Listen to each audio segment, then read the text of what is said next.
I am Sourav Dey. আমি আজকে পলিটির important act during British period এটা নিয়ে আলোচনা করব। তো এটা আলোচনা করার আগে বলে রাখি, আমাদের দেশের সংবিধান যেটা সংবিধান একদিনে সংবিধান তো চলে আসেনি। তো সংবিধান আসার পেছনে অনেকগুলো অ্যাক্ট কাজ করেছে। এই অ্যাক্টগুলো নিয়ে আজকে আলোচনা করব। তোমরা জানো সবাই যে আমাদের দেশের সংবিধান বা অন্য কোনো দেশের সংবিধান কতটা দেশের ভাইটাল পয়েন্ট হয়ে থাকে। সংবিধান আনার জন্য অনেক রকম আমাদেরকে বিদ্রোহ করতে হয়েছে, অনেক রকম ঝামেলার মধ্য দিয়ে আমাদেরকে যেতে হয়েছে। তো সংবিধান ব্রিটিশরা এসে আমাদের দেশের একটা নতুন ধারা আমাদের বহন করে নিয়ে গেছে। তো ইস্ট ইন্ডিয়া কোম্পানি প্রথম আমাদের দেশে 1600 খ্রিস্টাব্দে দেওয়ানি লাভের উদ্দেশ্যে বাংলা, বিহার, উড়িষ্যার দ্বিতীয় শাহ আলমের কাছ থেকে 26 লক্ষ টাকার বার্ষিক হিসাবে দেওয়ানি লাভের জন্য ব্যবসা বাণিজ্য করার সুযোগ পাচ্ছে। তো ইস্ট ইন্ডিয়া কোম্পানি দেওয়ানি লাভ শাসনভার বন্ধ হচ্ছে, তখন তার দুটো নিয়ম ফলো হচ্ছে। একটা হলো কোম্পানি রুল,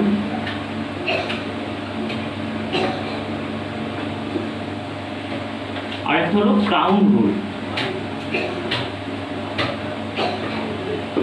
তো আজকে আমরা দুটো নিয়ে আলোচনা করব, তার মধ্যে কোম্পানি রুল নিয়ে এরপর আমি আলোচনা করব।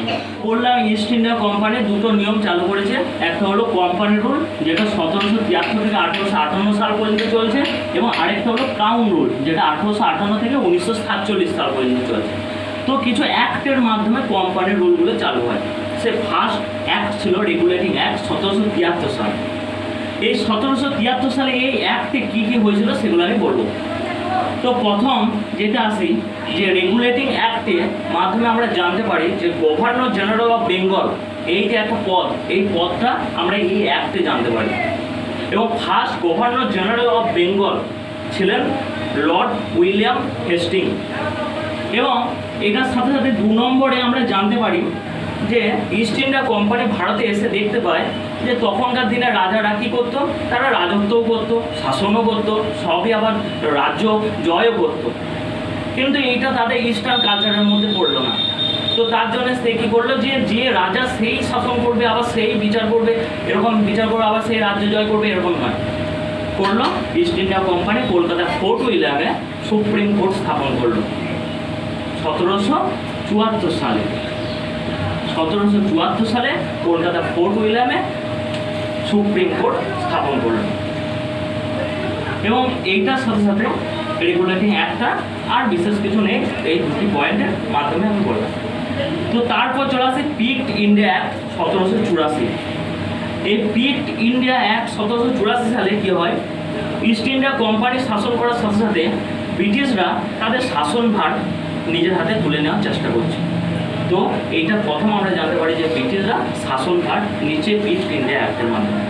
এছাড়া আরেকটা কথা জানতে পারি, যেটা বোর্ড অফ কন্ট্রোল বলে একটা সিভিল এবং মিলিটারিদের জন্য, তো সিভিল এবং মিলিটারি যে দেখাশোনার জন্য সেটা একটা বোর্ড অফ কন্ট্রোল গঠিত হয়, যা 6 জন মেম্বার নিয়ে গঠিত হয়।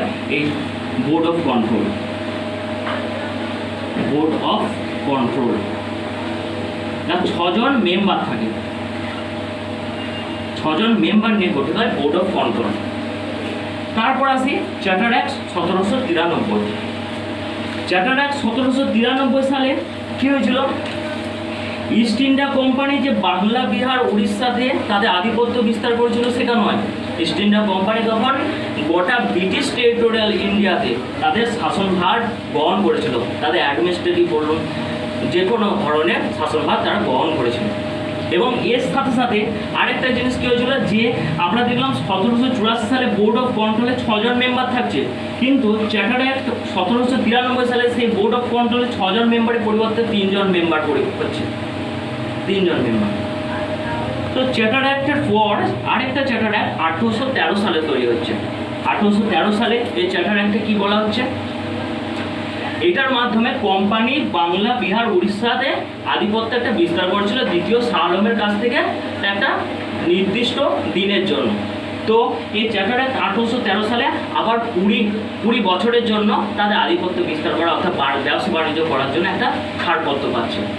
এবং এই সালে আরেকটা গুরুত্বপূর্ণ, এই অ্যাক্টের মাধ্যমে আরেকটা গুরুত্বপূর্ণ হলো যে খ্রিস্টান মিশনারি, অর্থাৎ কি খ্রিস্ট ধর্ম যে প্রচার করা, আমাদের ভারতের মধ্যে যে খ্রিস্ট ধর্ম প্রচার করবে সেটা একটা ছাড়পত্র পায় এই চার্টার অ্যাক্ট 1813 সালে। এবং এর সাথে সাথে আরেকটা গুরুত্বপূর্ণ কারণ হলো যে আমাদের দেশে তখন ইংরাজি এবং সায়েন্স এই দুটো বিষয়, ইংরাজি এবং সায়েন্স এই দুটো বিষয় ছিল খুবই কম। তো এইটার জন্য 1 লাখ টাকা স্কলারশিপের ব্যবস্থা করা হয়, 1 লাখ টাকা স্কলারশিপের ব্যবস্থা করা হয় এই চার্টার অ্যাক্ট 1813 সালে, যাতে ইংরাজি এবং সায়েন্স এই দুটো বিষয়ে তাদের সমস্ত ছেলে আগ্রহী দেখায়, এই জন্য 1 লাখ টাকা স্কলারশিপের ব্যবস্থা করা হয়।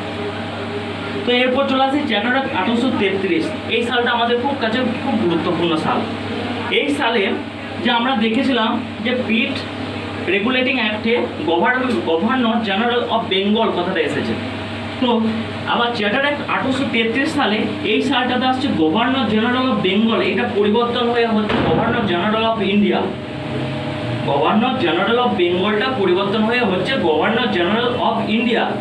এবং ফার্স্ট গভর্নর জেনারেল অফ ইন্ডিয়াকে বলা হয় লর্ড উইলিয়াম বেন্টিংকে, first governor general of India, এটা বেন্টিংকে বলা হয়। তো আস্তে আস্তে আমরা দেখতে পাচ্ছি ইস্ট ইন্ডিয়া কোম্পানির হাত থেকে তাদের শাসনভার আস্তে আস্তে ব্রিটিশরা নিয়ে নিতে চাইছে, কারণ ইস্ট ইন্ডিয়া কোম্পানি তারা আধিপত্য অনেকটা বিস্তার করে দিচ্ছে, তারা প্রশাসনিক দিক যেমন দেখছে, তারা ব্যবসা বাণিজ্য দেখছে, এইখান থেকে তাদের ব্রিটিশরা আস্তে আস্তে তাদের দায়িত্বভার অনেকটা নিয়ে নেওয়ার চেষ্টা করছে। তো চার্টার অ্যাক্ট 1833 সালে এই গভর্নর অফ বেঙ্গল এই কথাটা যেমন এই একটা পদ আছে বেঙ্গলটা সরিয়ে, তারপর এইখানে কোম্পানি রুলটা শেষ হয় এবং কোম্পানি রুলের সাথে সাথে তারপর আসে ক্রাউন রুল।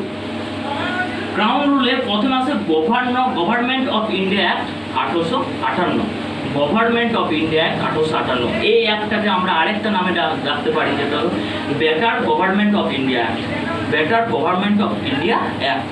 কেন better government of India act একে বলা হয়? কারণ ইস্ট ইন্ডিয়া কোম্পানি যে তাদের শাসন ভার করছিল, তাদের শোষণ নিপীড়ন এইসব জায়গা বেড়ে গেছিল, শোষণ নিপীড়ন অত্যাচার এই পরিমাণটা বেড়ে গেছিল।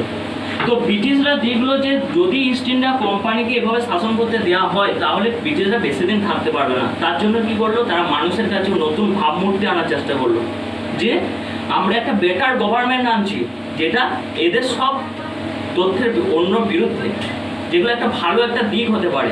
তার জন্য এই অ্যাক্টটাকে বলা হয় better government of India act. এইটার সাথে সাথে ইস্ট ইন্ডিয়া কোম্পানির যাবতীয় যা ক্ষমতা সব চলে গেল ব্রিটিশ রানী ভিক্টোরিয়ার কাছে।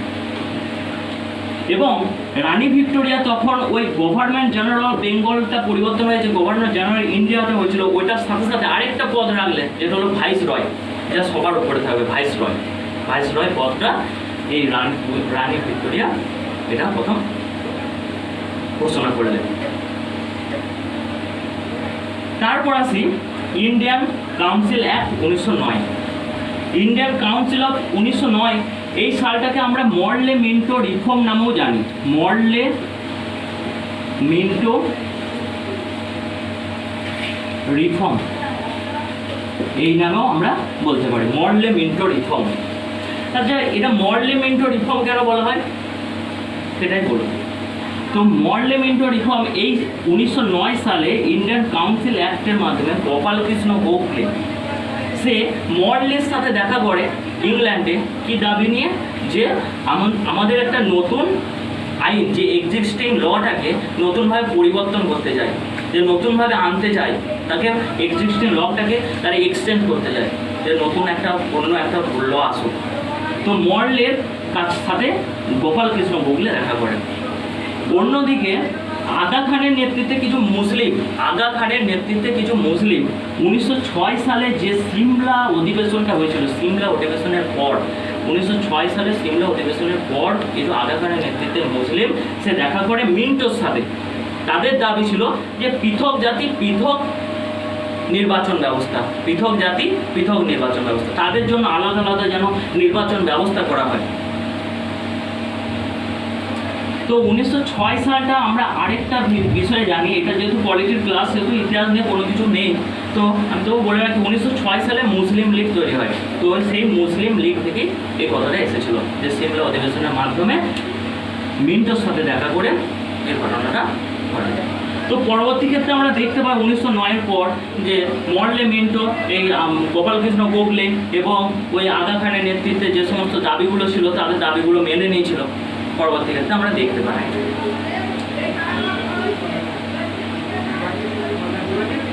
তারপর আসি, এরপর 1909 সালের পর তেমন কিছু আর পলিটির বা তেমন কিছু সমস্ত কিছু ঠিকঠাকভাবে চলছিল। তো এর সাথে সাথে আরেকটা সাল আমি উল্লেখ করব, 1920 সাল। 1920 সালে কী হয়েছিল? 1920 সালে আকালি পার্টি সৃষ্টি হচ্ছে পাঞ্জাবে, আকালি পার্টি, যেটা ফার্স্ট রিজিওনাল পার্টি বলা হয়ে থাকে। মাস্টার তারা সিংয়ের নেতৃত্বে 1920 সালে প্রথম আকালি পার্টি হিসাবে, ফার্স্ট রিজিওনাল পার্টি হিসাবে তৈরি হয়। এবং এরপর 1934 সালটা গুরুত্বপূর্ণ, কারণ যে আমাদের কনস্টিটিউশন অ্যাসেম্বলিকে ফরওয়ার্ড করে নিয়ে যাচ্ছে এম.এন. রয়। 1934 সালে আমাদের কনস্টিটিউশন অ্যাসেম্বলি আসছে এবং কনস্টিটিউশন অ্যাসেম্বলিকে ফরওয়ার্ড করে নিয়ে যাচ্ছে এম.এন. রয়। তারপর আমাদের গভর্নমেন্ট অফ ইন্ডিয়া অ্যাক্ট 1935, যেটা খুব খুব খুব ইম্পর্টেন্ট জিনিস, কারণ এইটা থেকে আমরা বলতে পারি সংবিধানটা অনেকটাই নেওয়া হয়েছে, সংবিধানে বহু পার্ট এই অংশটা থেকে নেওয়া হয়েছে। কারণ এই সালটায় বা এই গভর্নমেন্ট অফ ইন্ডিয়া অ্যাক্টে যে national Congress INC, Indian national Congress INC দাবি করে যে ভারতের জন্য একটা পৃথক সংবিধান দরকার, ভারতের জন্য একটা পৃথক সংবিধান দরকার, এটা দাবি করে 1935 সালে। এবং এর সাথে সাথে এই অ্যাক্টের মাধ্যমে আমরা বাইক্যামারিজম বলে কথাটা পাই। বাইক্যামারিজম কথাটা বলতে কি, দ্বিকক্ষ বলতে কি, আজকে আমরা দেখতে পাই যে লোকসভা আলাদা জায়গায় তাদের মনোনীত প্রার্থী থাকে এবং বিধানসভা বা রাজ্যসভায়, বিধানসভা আলাদা, রাজ্যসভা আলাদা যদিও, তো রাজ্যসভায় আলাদা প্রার্থী পায়। তো এই যে দুটো কক্ষ, লোকসভা এবং রাজ্যসভা, এই দুটো কক্ষ আমরা ধারণাটা পাই গভর্নমেন্ট অফ ইন্ডিয়া অ্যাক্ট বাইক্যামারিজম কথাটার মাধ্যমে। এবং এইটার সাথে সাথে আরেকটা পাই ফেডারেশন সিস্টেম এবং ফেডারেশন কোর্ট, যেটাকে আজকে আমরা সুপ্রিম কোর্ট নামে পরিচিত, যেটা হচ্ছে 1937 সালে স্থাপিত হয়। 1937 সালে ফেডারেশন কোর্ট স্থাপিত হয়।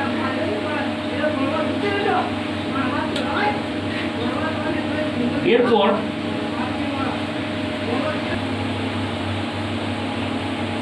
কনস্টিটিউশন অ্যাসেম্বলি, যে কনস্টিটিউশন অ্যাসেম্বলি এরপর গঠিত হচ্ছে। কনস্টিটিউশন অ্যাসেম্বলিতে প্রথম ফার্স্ট চালু হয়, first held on 1946, first held on, এবং ফার্স্ট ইলেকশন হয় জুলাই মাসে 1946 সালে। ফার্স্ট ইলেকশন জুলাই মাসে 1946 সালে হচ্ছে এবং হেল্ড অন স্থাপিত হচ্ছে 1946 সালে। তো এই কনস্টিটিউশন অ্যাসেম্বলি তৈরি হওয়ার সময় 11টা অধিবেশনের মাধ্যমে কনস্টিটিউশন অ্যাসেম্বলিটা শেষ হয়, 11টা অধিবেশনের মাধ্যমে। এবং ফার্স্ট মিটিং হয় 9ই ডিসেম্বর। ফার্স্ট মিটিং হয় 9ই ডিসেম্বর 1946, ফার্স্ট মিটিং। এবং কনস্টিটিউশন অ্যাসেম্বলির লাস্ট মিটিং হয় 11ই নভেম্বর 1949। সরি, 11 নভেম্বর নয়, এটা 26শে নভেম্বর 1949। তাহলে ফার্স্ট মিটিং হয় 9 ডিসেম্বর আর লাস্ট মিটিং হয় 26শে নভেম্বর 1949। এই কনস্টিটিউশন অ্যাসেম্বলিতে 9ই ডিসেম্বর যখন ফার্স্ট মিটিং হয়, তখন ডক্টর সচিদানন্দ সিনহা ছিল টেম্পোরারি সভাপতি হিসাবে নিযুক্ত হয়। টেম্পোরারি সভাপতি 9 ডিসেম্বর সচিদানন্দ সিনহা। তো এই 9 ডিসেম্বরের পর 11ই ডিসেম্বর, আমরা জানি 11ই ডিসেম্বর যে doctor Rajendra Prasad permanent president হিসাবে নিযুক্ত হচ্ছে কনস্টিটিউশন অ্যাসেম্বলিতে, এবং ডক্টর বি.আর. আম্বেদকর থাকছে কি যে কনস্টিটিউশন অ্যাডভাইসর হিসাবে নিযুক্ত হচ্ছে 11 December. Doctor Rajendra Prasad permanent president হিসেবে নিযুক্ত হচ্ছে এবং ডক্টর বি.আর. আম্বেদকর হচ্ছে কনস্টিটিউশন অ্যাডভাইসর। এই কনস্টিটিউশন অ্যাসেম্বলিতে মোট সিট সংখ্যা ছিল 389টা। সিট সংখ্যা ছিল 389টা। এই 389টার মধ্যে আবার ভাগ ছিল, যার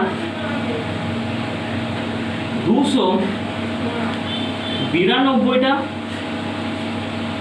ইলেক্টর, মানে ইলেকশন করে সে নির্বাচিত হয়েছে 292টা, আর 97 জন ছিল নমিনেটর, মানে নমিনেশন পেয়ে করেছে নমিনেটর। তাহলে কি বললাম যে 389টার মধ্যে 292 ছিল ইলেকশন করে এবং 97 ছিল নমিনেশন করে। এর মধ্যে আবার 210 জন ছিল হিন্দু, 78 জন ছিল মুসলিম এবং 4 জন ছিল শিখ। তাহলে 292টা আমার ভাগ হয়ে গেছে। 210 হিন্দু, তারা ইলেকশন করে জিতেছিল, 78 জন মুসলিম সিট ছিল এবং 4 জন শিখ ছিল। এবং এর মধ্যে 93 জন ছিল প্রিন্সেস স্টেট থেকে, বোম্বাই, মাদ্রাজ, বেঙ্গল, প্রিন্সেস স্টেট থেকে 93 জন নির্বাচিত নমিনেটেড হয়েছিল, এবং 4 জন ছিল চিফ প্রভিনেন্স থেকে, 4 জন ছিল চিফ প্রভিনেন্স এখান থেকে নির্বাচিত হয়েছে। পরবর্তীকালে আমরা দেখতে পাই যে মুসলিম লীগ আলাদা দল নিয়ে বা আলাদা সংখ্যার নির্বাচন নিয়ে চলে যাচ্ছে। তো এই কনস্টিটিউশন অ্যাসেম্বলির মোট 11টা অধিবেশনে যেমন চলেছিল সেরকম 22টা কমিটি গঠিত হয়েছিল। 11টা অধিবেশন এবং 22টা কমিটি ছিল। এই 22টা কমিটির মধ্যে ড্রাফটিং কমিটি ছিল, যার মধ্যে খুবই গুরুত্বপূর্ণ ড্রাফটিং কমিটি। এই ড্রাফটিং কমিটি 22টা কমিটির মধ্যে ছিল খুব গুরুত্বপূর্ণ, কারণ আমরা জানি ড্রাফটিং কমিটির সভাপতি ছিলেন ডক্টর বি.আর. আম্বেদকর। তো আজকের ক্লাস আমার এই ড্রাফটিং কমিটি পর্যন্ত। পরের ক্লাসে আমি আবার ড্রাফটিং কমিটি নিয়ে আলোচনা করব। তো আমার ভিডিওটা যদি ভালো লেগে থাকে সবাই প্লিজ আমার চ্যানেলটিকে সাবস্ক্রাইব করবে এবং লাইক করতে বলবেন। Thank you.